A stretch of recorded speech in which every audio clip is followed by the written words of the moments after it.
Hashtag love is everything.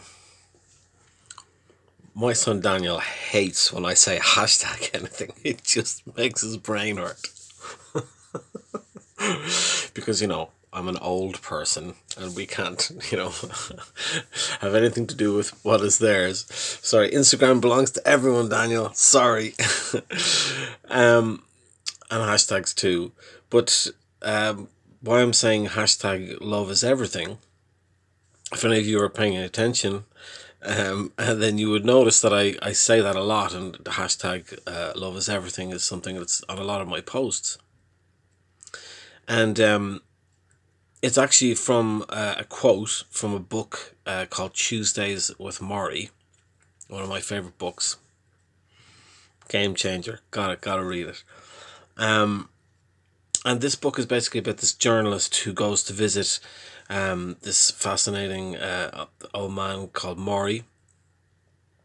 And I believe he was a professor. And Morrie is dying. And this journalist becomes friends with him and goes to visit with him every Tuesday and talks with him about what it's like to know that you're going to pass. It sounds awful, I understand, but when you read the book, it is one of the most powerful just human spiritual messages I've ever read in any book. But before he passed away, he said basically the full quote is, ultimately love is everything. And it just was something that stuck with me for many years since I read the book.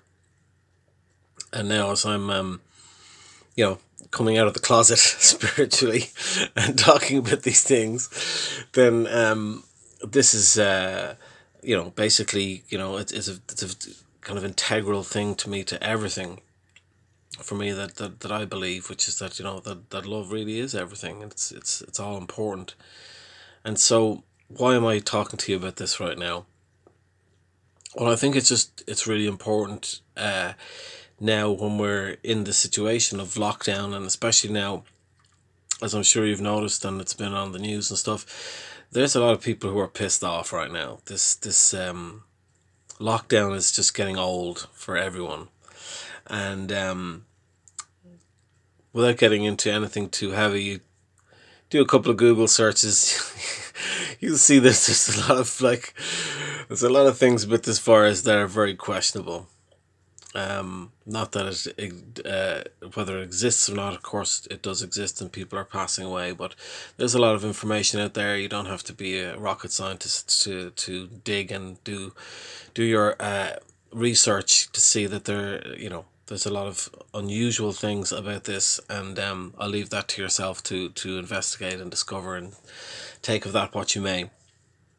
But the point is that people are upset right now. They're tired of the lockdown and the restrictions of it, and it's understandable. In a way, it does feel like your some of your basic freedoms have been taken away, not forcefully, but.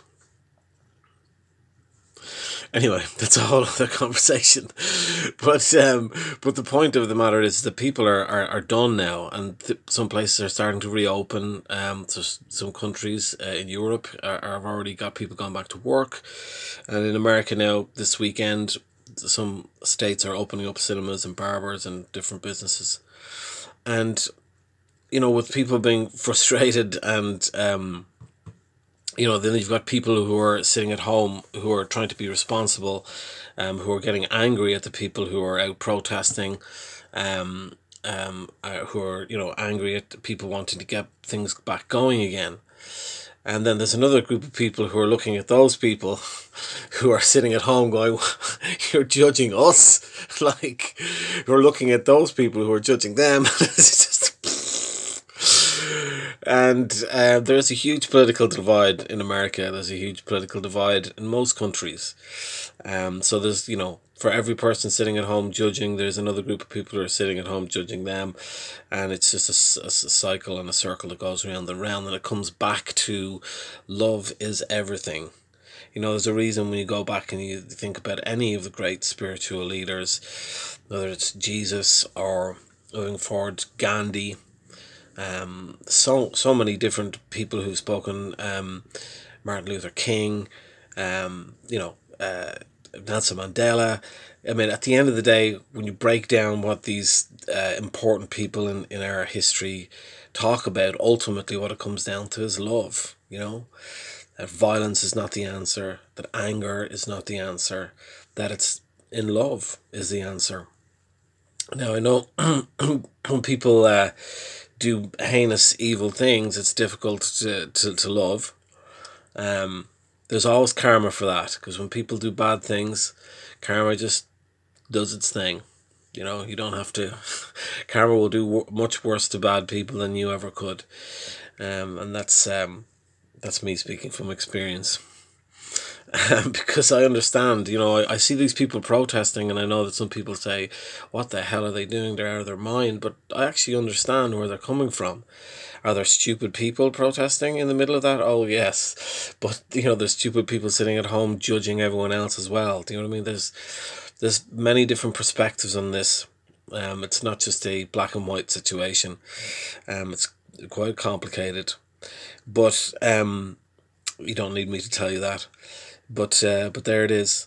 So it comes back to Maury and Love is Everything, and I want to tell you just briefly here to finish off the video with something that happens in the book Choose with Maury, which when I first say it to you may sound like a depressing or bad thing, but it's actually a very beautiful thing. Maury, knowing that he was going to pass away, decided to have what he called a living funeral, which is actually quite an extraordinary thing. If you get past the fact that he's dying, which is obviously very sad. But he went to a friend's funeral after he had his diagnosis, and he noticed that people were saying things about their friends at the funeral who had passed. They were saying things on the pulpit or in the service that they did not say to the person while they were alive. And Maury just thought to himself, what a tragedy that is, that the person who died never got to hear, you know, their friends, you know, acknowledge them for the things they'd done in their life. Or so he basically he got together with all his people, his family, and they had a living funeral. They all said you know, what they needed to say to him, and I just think that is such a beautiful thing. And why am I bringing that up? Because I just think, to go back to Love is Everything, and I know that people are frustrated, I know that they're, you know, people like to be right, you know, it's part of you know, when people have a strong desire to be right, it's not actually a wrong thing, it's survival, you know, because being right we associate with surviving. So when you think about it like that, you can understand why some people get absolutely stuck on having to be right. And all of us can be judgy, and all of us like to be right, but sorry, we're not always. And that's just the way it is. So I just think there's justifiable feelings on all sides of this discussion or perspective, the perspectives on the virus. And as we move forward, as we, you know, the lockdown does start to go away and we get back to quote unquote normal, I think there'll be plenty of time to think about many of things that have occurred in the past couple of weeks. But for me, it's going back again to this idea that Maury was saying about, you know, people telling each other what they really feel while they're alive, as opposed to waiting for their eulogy or eulogies.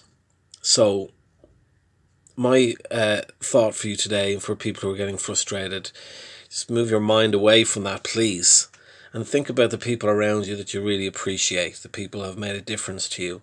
And now that you've had a chance to stop and be still and not be running around doing the same things that we all do, take a few moments and just pick up the phone and call that person, or video chat with them, or if you're staying with them, just stop them and say, hey, I just need to tell you something. I love you. I appreciate you. You make a difference to my life. I've been doing that a lot lately. Something I tend to do with my people anyway. But just letting people know, like, I think I've met you for a reason. I think it's important. I really appreciate you being in my life, and just saying things like that, because, you know, when you think about it, maybe you're fortunate and you have people telling you that all the time, but that isn't, as humans, not everyone is as open emotionally. It's not as easy to speak their truth. And so My suggestion to you is to, just to remind you that love is everything, and the things that really matter are the people in your life, that care about you, and that you care about them, and that you would do anything for. And so that's my polite suggestion to you. Go tell the people you love that you love them. Like, let them know, and know in certain terms, the difference that they've made in your life. That's my thought for the day. I have nothing but love for you. Sending all that love to you. Boom.